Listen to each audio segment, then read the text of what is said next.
Let's talk about this book, Freakonomics by Stephen Levitt and Stephen Dubner. Stephen Levitt is an award-winning economist. He has won the Clark Medal, which is the second highest honor in economics behind the Nobel Prize. Stephen Levitt and Stephen Dubner, they have a podcast together as well. To this day, they talk about the contents of this book and how the contents of this book apply to the modern world 20 years later, as this book came out in 2005. Talk about the cover of this book, first of all. Absolutely terrible cover. I do not like it. It looks like a textbook from like a high school or middle school science book. So not a big fan of that. But I know it has alternative covers which are better, but this one in particular is not as good.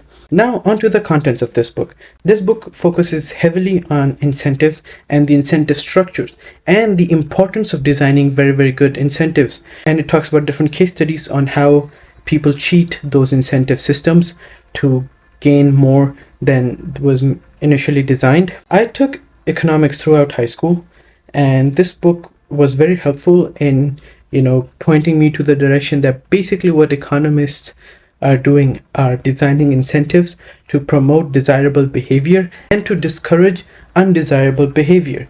This book also heavily focuses on correlation versus causation. That is, again, a very, very interesting topic. I would encourage everybody to go through it. One example that I could give is that how certain people with certain names are more likely to succeed than people with other names who are more likely to maybe commit crimes. But then this book talks about it's not about the names causing people to be more successful or having those names. It's just people from certain socioeconomic classes tend to name their kids a certain way. And because of the socioeconomic backgrounds of those people, they are more likely to be successful or more likely to commit crimes.